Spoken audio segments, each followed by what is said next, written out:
Bien, regresamos con 24 horas a la hora. A la cartelera nacional regresa la obra La desobediencia de Marte, protagonizada por los actores Francisco Reyes y Néstor Cantillana.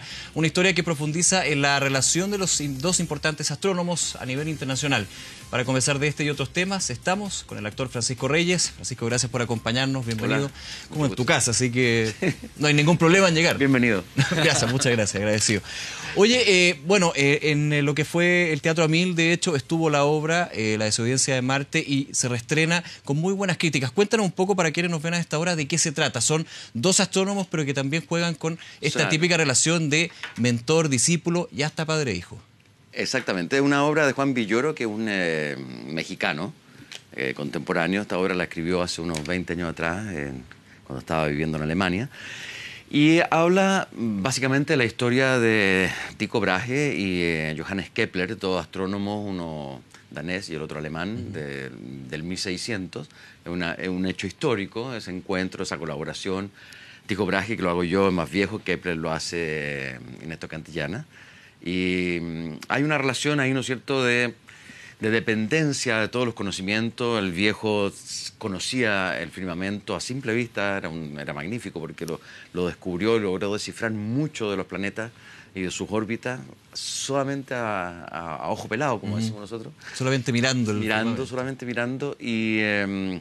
Y el otro, Kepler, más joven, necesitaba de los datos que este viejo había logrado, ¿no es cierto?, con todos sus estudios, para poder dar un paso más adelante y establecer mejor las órbitas de los planetas. Bueno, se supone, cuenta la historia, que Brahe no se los quiso dar nunca. Brahe estaba muriendo, en la obra también está muriendo. Yeah.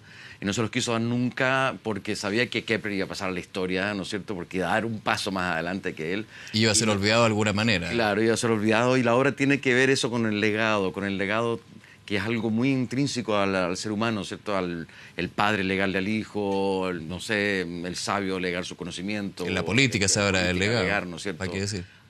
Bueno, ahora no se lega mucho, pero, no se lega mucho. Pero bueno.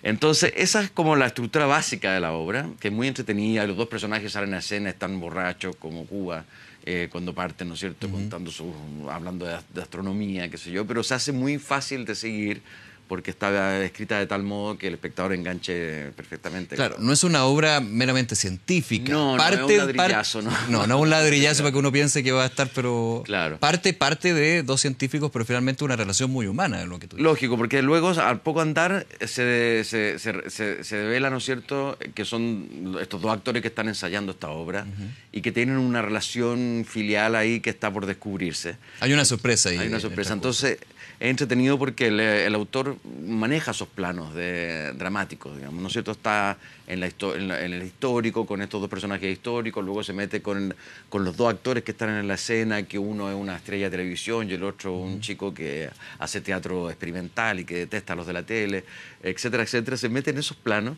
y también después hace un paseíto por el Rey Lear y Hamlet de Shakespeare. Yeah. Entonces, va tejiéndose en estos distintos planos, en estas distintas realidades, y se hace muy entretenida y amena, y tiene partes cómicas la obra, y etcétera. O sea, el público se deja llevar, al principio está un poco sorprendido, pero luego entra en el juego y nosotros lo conducimos muy bien. Claro, yo había escuchado una crítica en la radio, me acuerdo la semana pasada, donde, claro, se sorprendió un poco el crítico en este minuto de que al principio como que decía, mira, no te convence para nada, pero después está esa sorpresa, está ese cambio y también ese fondo que ustedes van dando. Claro, porque al principio estamos, ¿no es cierto?, en el 1600, estamos con ropa de época. Victoriana, digamos. Claro, y estamos ahí hablando de ciencia y medio oscurado y como actuando como un poco farsescamente. Entonces, el espectador al principio, claro, queda un poco como medio cachudo. ¿Qué vine a ver? ¿Qué vine a ver?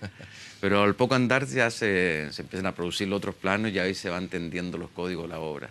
Francisco, algunos conceptos para manejar un poco esta sorpresa y este cambio que se va dando. Hablábamos de la relación mentor-discípulo, padre-hijo, una relación que es clásica y que se da no solamente cuando hay parentesco familiar, por ejemplo, sino compañeros de trabajo, jefes. Claro, con la relación de dependencia, una forma, o de legado que te decía yo, que siempre, ¿no es cierto?, el más viejo con cierta sabiduría quiere dejarle al hijo o al que lo sigue, ¿no es cierto?, y viceversa, el que lo sigue quiere superarlo. Bueno, la obra tiene que ver con eso, ahora como de que Por ejemplo, hay una frase que dice, ¿no es cierto?, el Tycho Brahe, que dice, todos los hijos quieren superar al padre, lo que no entienden es que el padre siempre quiere lo mismo. Claro. Entonces ahí se empieza a producir todo ese diálogo, toda esa pugna que hay entre Kepler y Tycho, que es la pugna entre Hamlet y Lear, y que es la pugna entre un hijo y un padre. En la literatura y en la historia siempre se va dando. Se va dando. Oye, quiero aprovechar los minutos que me quedan en esta entrevista para preguntarte por educación, porque tú también estás muy metido y te hemos escuchado muchas veces hablar de la necesidad de el teatro que esté inmerso en la educación pública. Hay todo un trabajo que se está desarrollando con lo que fue parte de la reforma, ¿no? Hay un enorme trabajo que se está desarrollando y desde antes de la reforma, ¿no es cierto? Un trabajo que yo diría que lideró en principio Verónica García Huidobro, que es una actriz pero también pedagoga, en la que trabajaba mucho tiempo en la Universidad Católica, y ella trató por muchos años que existiera la carrera de pedagogía teatral. Crear realmente monitores que no sean solamente los actores que por necesidades también económicas de tener otras líneas de trabajo y que tienen capacidad también de hacer clases, vayan a hacer clases, sino que el pedagogo teatral, alguien especializado en esa área. Y se han hecho ya, hay 31 colegios que están en las comunas de Los Prados, Cerro Navia. Claro, Los Prados, Cerro Navia, Pudahuel, lo que es el servicio local de Barranca. Lo que era Barranca, ¿no es cierto? Claro. Que ahí, en que se están experimentando estas pedagogías teatrales con un éxito maravilloso, no solamente para los alumnos, sino que también para los profesores y para los apoderados. Oye, ahí te hago la pregunta, ¿por qué tendría que estar entonces el teatro en la malla curricular? No solamente ser una actividad extra programática, un taller como actualmente se tiene en algunos colegios. Porque es muy interesante porque el teatro es un arte colectivo. Bueno, este trabajo no es para crear actores ni artistas, sino que es simplemente para tener una dinámica de trabajo, ¿no es cierto?, con los alumnos. El alumno tiene que expresarse frente a sus compañeros, los compañeros tienen que aprender a observar y aprender a escuchar al que está adelante. Aplicarlo para la vida, finalmente. Sí, exactamente. Les desarrolla, se produce conocimiento entre ellos, se produce dinámica de trabajo. Los profesores también aprenden de ahí también cómo entregar sus asignaturas, ¿te fijas? En una forma a través del juego o a través de una forma que no sea lisa y llanamente el profesor en el pizarrón, ¿no es cierto? O en la pizarra, no sé, dictando su cátedra, sino que interactuando con el alumno. Y los apoderados también han participado de eso y por lo tanto de esa dinámica y hasta ahora ha tenido resultados fantásticos.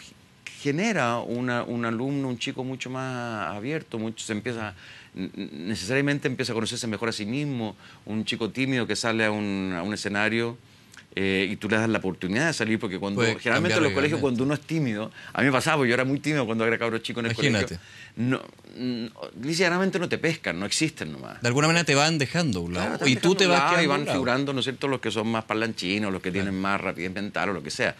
Entonces, en este caso, les das la oportunidad a un chico tímido de estar en el escenario, de compartir, de hablar frente a sus compañeros y le va generando, ¿no es cierto?, un conocimiento sobre sí mismo, pero además también una posibilidad, una capacidad de desplante frente a los demás. Claro.